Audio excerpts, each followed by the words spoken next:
Así murió cada implicado en el asesinato de Emiliano Zapata. ¿Por qué el hombre que traicionó a Zapata estaba bebiendo cerveza tranquilamente en otro cuarto de la hacienda mientras lo acribillaban a balazos? ¿Qué fue necesario hacer con 59 soldados, fusilarlos a sangre fría, solo para convencer a Zapata de que entrara a la trampa que le costaría la vida? ¿Qué le pasó al asesino de Zapata 15 meses después del crimen? Emiliano Zapata fue asesinado el 10 de abril de 1919 en la hacienda La Chinameca, cerca de Cuautla, Morelos, después de un toque de clarín a modo de saludo, que era la señal para que los pistoleros escondidos lo mataran a balazos. Nació así una leyenda que ha perdurado hasta el México contemporáneo. Esta es la historia de cómo terminó cada uno de los hombres detrás de la traición. Antes de meternos a fondo, no te olvides de suscribirte a nuestro canal y activar las notificaciones para mantenerte al día con nuestras actualizaciones.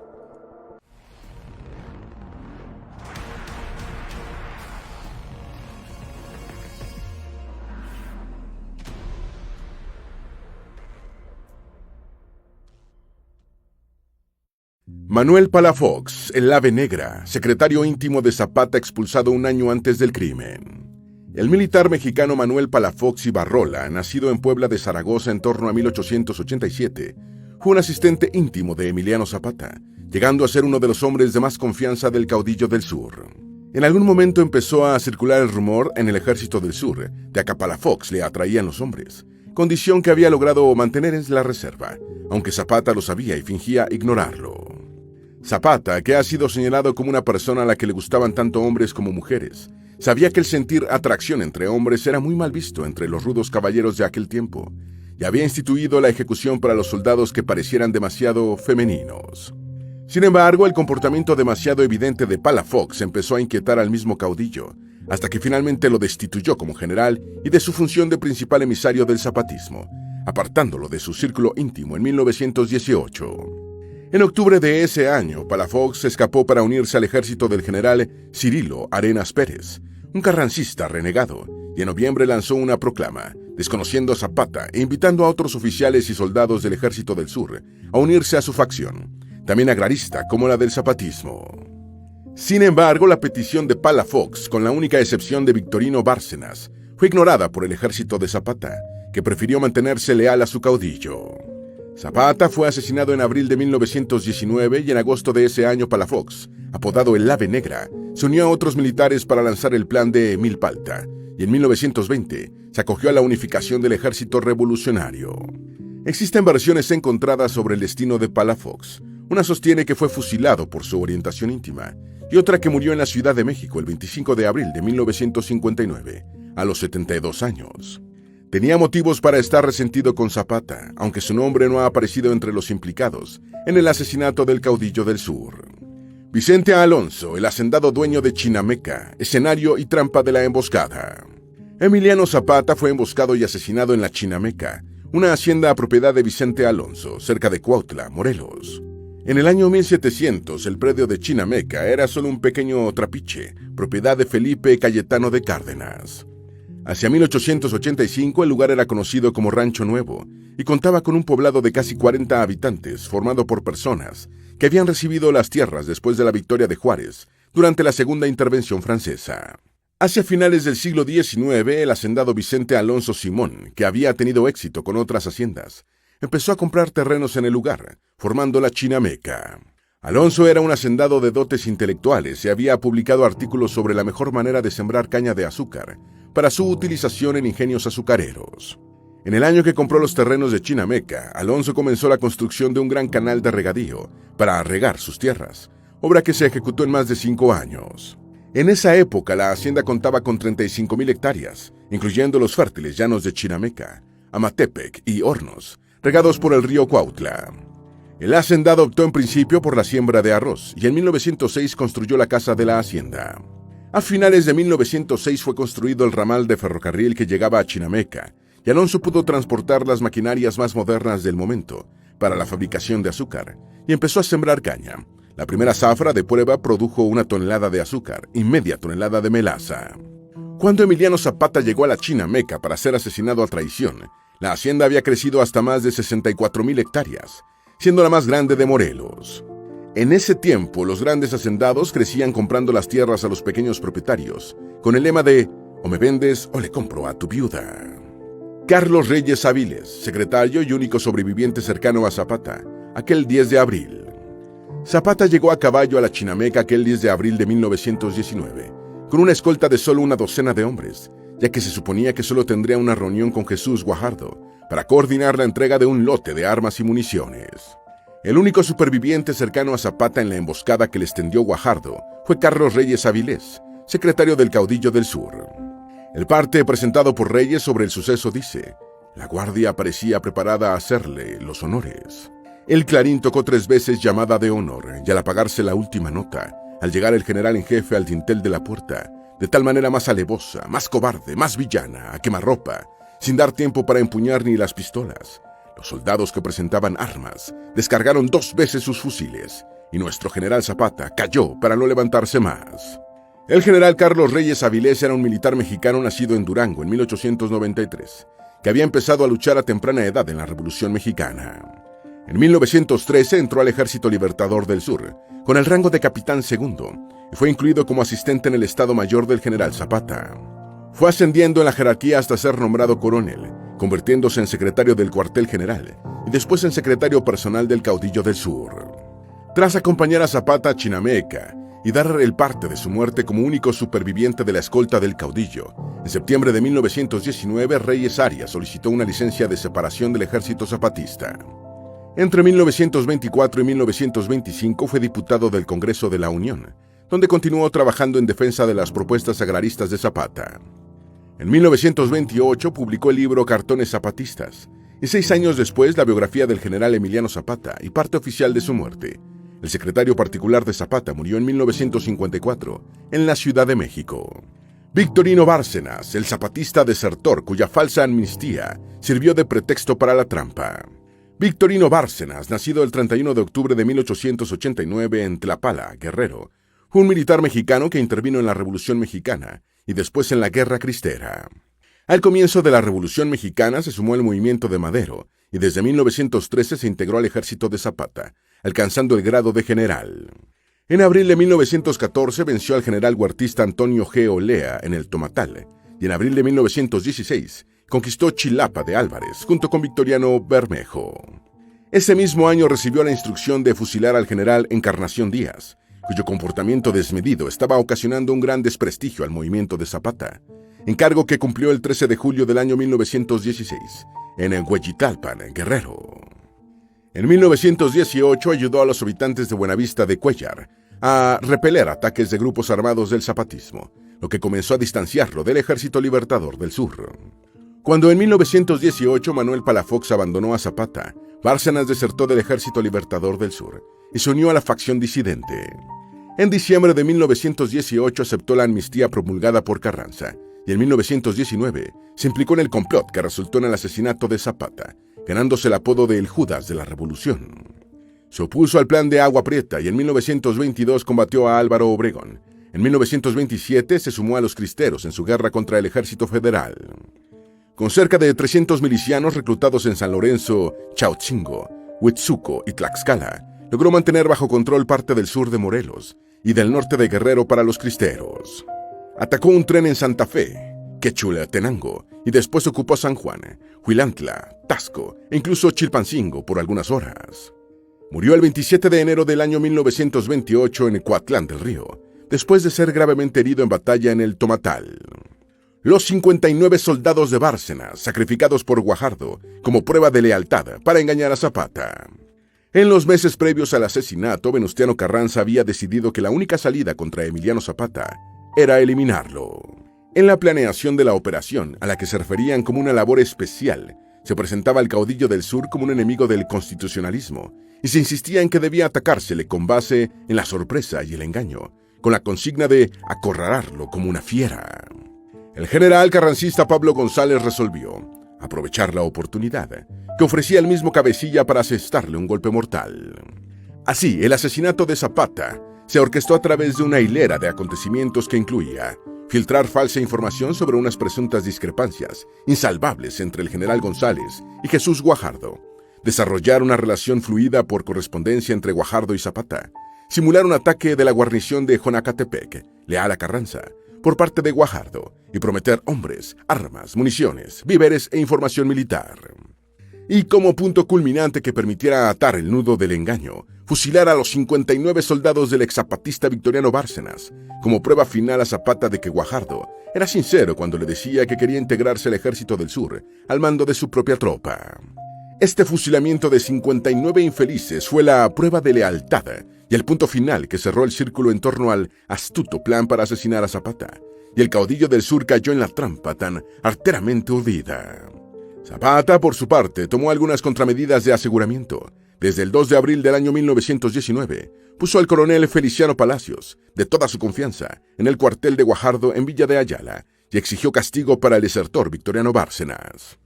La vigilancia de Palacios fracasó porque Guajardo sabía cuál era su verdadero propósito y se cuidó de no cometer errores. El castigo a Bárcenas seguramente es su ejecución. También se derrumbó precisamente por el fusilamiento previo de los 59 soldados de su unidad, como prueba de lealtad.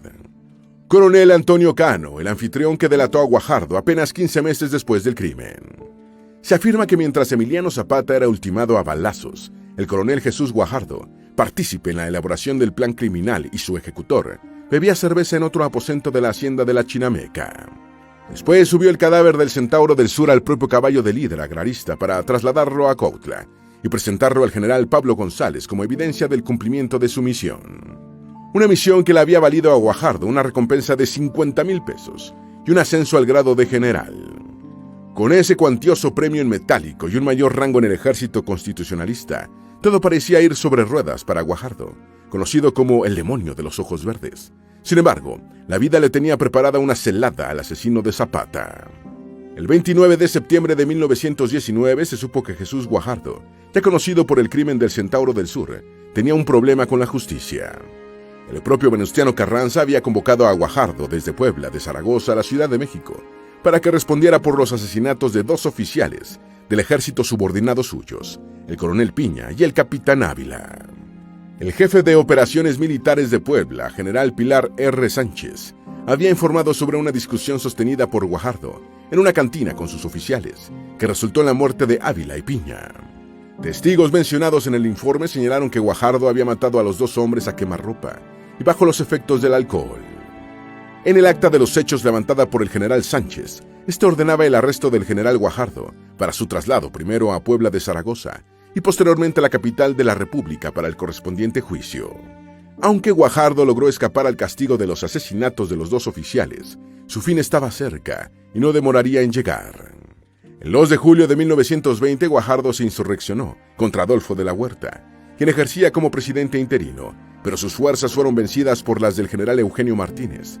Esta vez el asesino de Zapata fue juzgado, condenado a muerte y fusilado en Monterrey, Nuevo León, el 17 de julio del año 1920. Guajardo había sido traicionado por el coronel Antonio Cano, quien tras hospedarlo en su casa lo delató ante sus enemigos.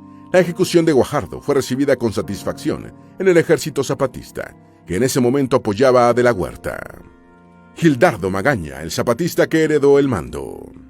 Gildardo Magaña Cerda, nacido el 7 de marzo de 1891 en Zamora, Michoacán, un mexicano cuyo padre de ideas liberales lo envió a estudiar comercio en el Temple College de Filadelfia, Estados Unidos. Magaña regresó a México en 1907, pero no con ideas liberales ni comerciales, sino anarcosindicalistas. En marzo de 1911 intervino en la conspiración de Tacubaya, huyendo a Morelos tras ser descubierta. En Morelos se unió al movimiento agrarista liderado por Emiliano Zapata, participando en el asedio y toma de Cuautla. En esta conquista, Zapata le otorgó el grado de teniente coronel del Ejército Libertador del Sur. Siendo uno de los pocos hombres con cierta educación formal en el zapatismo, actuó como diplomático zapatista, tratando de acercar posiciones entre Zapata y Madero. En julio de 1912 fue arrestado mientras realizaba una misión clandestina en la Ciudad de México, y recluido en la misma cárcel en la que ya estaba Pancho Villa, a quien enseñó a leer y escribir. Tras el golpe de Victoriano Huerta, fue clave en la unión entre Villa y Zapata.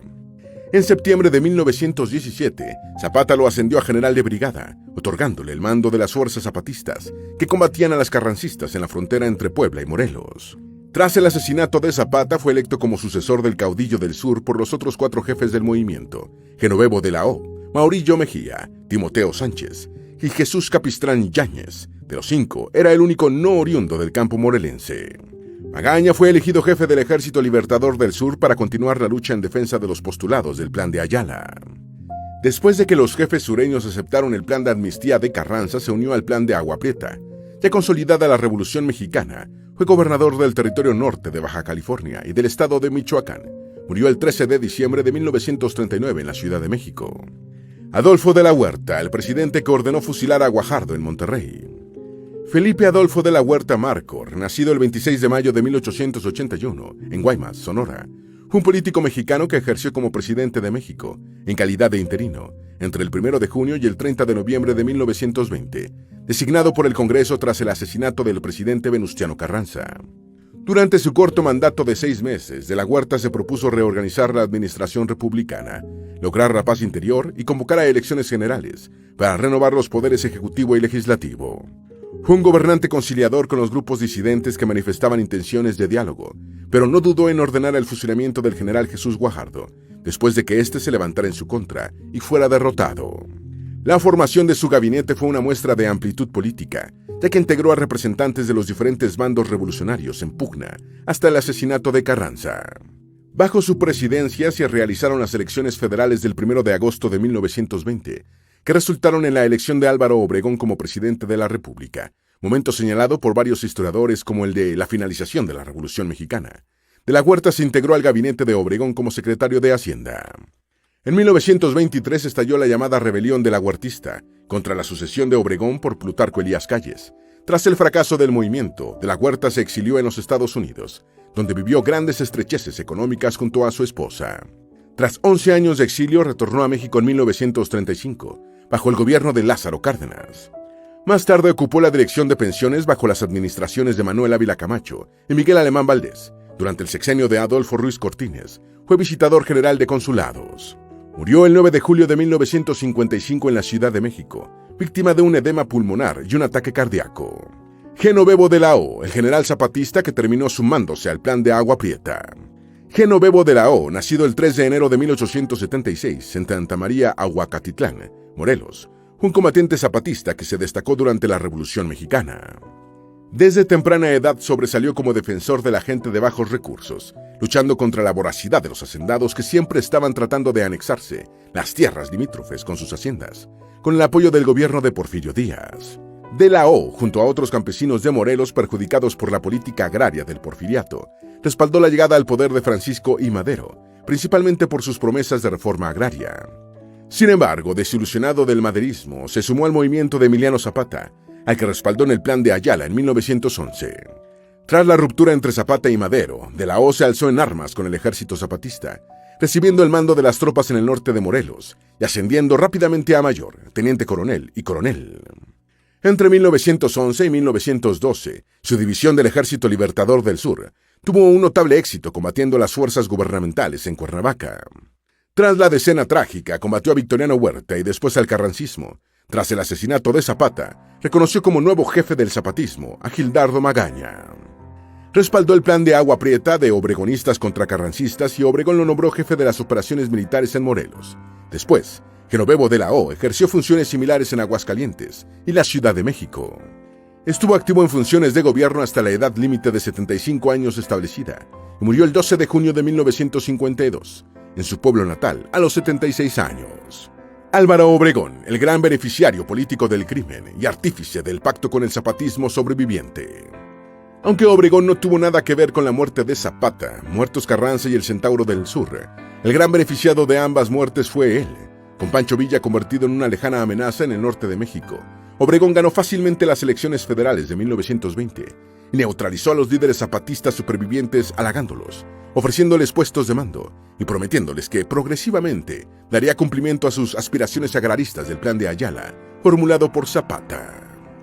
Así, los zapatistas se integraron a los sucesivos gobiernos revolucionarios de Obregón, Calles y Cárdenas.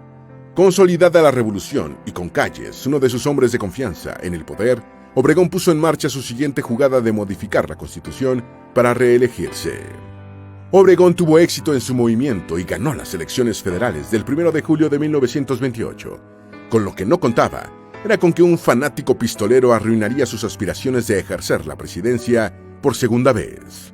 El 17 de julio de 1928, el cristero José de León Toral mató a tiros a Álvaro Obregón en el restaurante La Bombilla de la Ciudad de México, cuando el presidente electo ya se veía nuevamente gobernando el país. La muerte de Obregón trajo como principal beneficiario a su protegido Plutarco Elías Calles, quien se convirtió en el jefe máximo de la revolución durante la época del Maximato, en el que los presidentes en ejercicio eran sus títeres. El Maximato concluyó con la elección de Lázaro Cárdenas, a quien Calles creyó poder controlar también, pero se equivocó cuando el padre de Cuauhtémoc Cárdenas lo envió al exilio. Pablo González Garza, el general que diseñó la emboscada y se jactó de ser autor intelectual.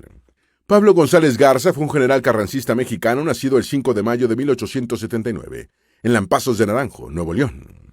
En 1901 se empleó como obrero durante la construcción del ferrocarril de El Paso a Santa Fe, California, en los Estados Unidos. Más tarde trabajó en campos petrolíferos californianos y adquirió una educación en política, economía, historia, geografía y telegrafía. En 1907 regresó a México y se unió al maderismo. En enero de 1911 se levantó en armas contra el porfiriato, al mando de 60 voluntarios, ocupando las plazas de Monclova, Cuatro Ciénegas y Coahuila.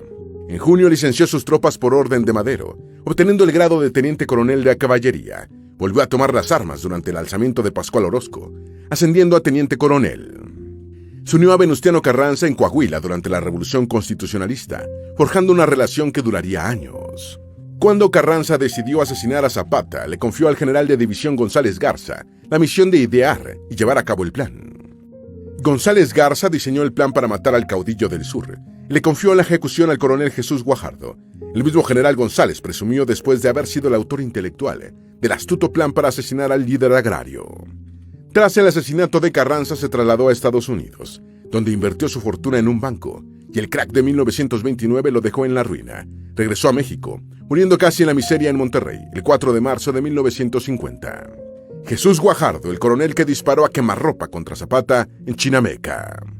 Jesús María Guajardo Martínez fue un general mexicano nacido el 29 de agosto de 1892 en Candela, Coahuila. Luchó al lado de Victoriano Huerta después de la Decena Trágica, y después se unió al constitucionalismo de Carranza, siendo contactado por el general Pablo González Garza para llevar a cabo el asesinato de Zapata.